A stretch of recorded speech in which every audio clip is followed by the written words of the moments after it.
the Expandable Card Part 5, Instructions and Documentation.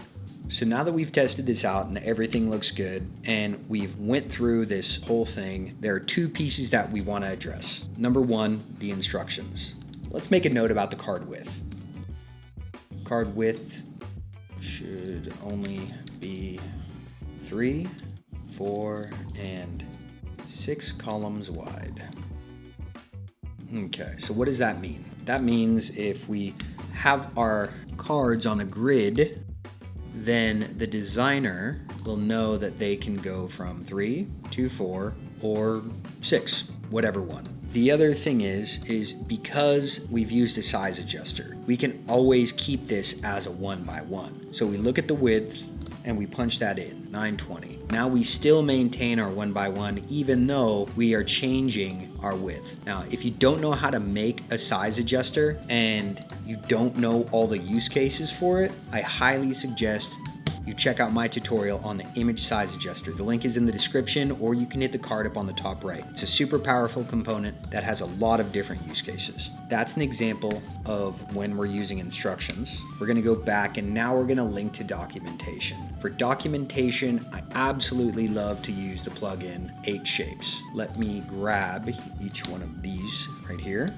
I'm gonna pretend this is a separate file, right? This is how awesome 8Shapes is. Shift-I, clear that out, plugins, 8Shapes, okay, run.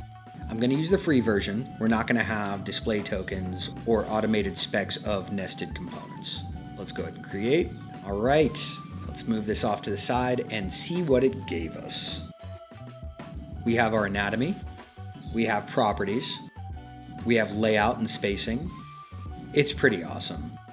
Takes a couple seconds, you know, knock your socks off, give it a shot. I like to also do it for mobile. So now that we have all this going on, right, I'm gonna put this in a section, but first I'm gonna go grab a button. Documentation button, I'm gonna cut that, so Command X, oh, fibbed. I'm gonna keep that one in there, I'm gonna cut that. I'm gonna go down to my documentation. I like to have this in the top left. You can put it wherever you want, but you get the idea. And now I'm gonna put everything in a section. Naming is always super important. Expandable card documentation. Now I'm gonna grab a link to this section. I'm gonna head back up. We'll pretend that this is the section in my design system. I'm gonna throw a link onto here. I don't like the underline, so I'm just taking that off. But now if I click on this, it takes me right here. But I do want this link as well. Okay, and then I'm obviously gonna put it on this button right here. Let's grab this one more time because we need to put it in one more field. And that field is going to be right here, link to documentation. All right, so if we look at our card, the developer or whoever needs to can find documentation in a couple different ways. Number one, they can go to the master, and since they know how I build my design system and that I have a button here that's gonna lead you to documentation, they know they can get to documentation right there.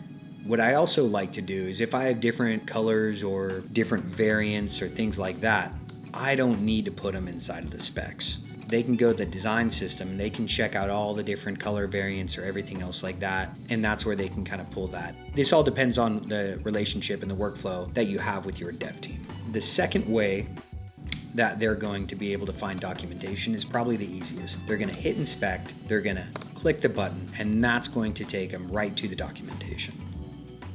Interactive components are really fun. If you have any suggestions on what interactive components I should do in the future, please leave them in the comments. And don't forget to like, share, subscribe. Bye, friends.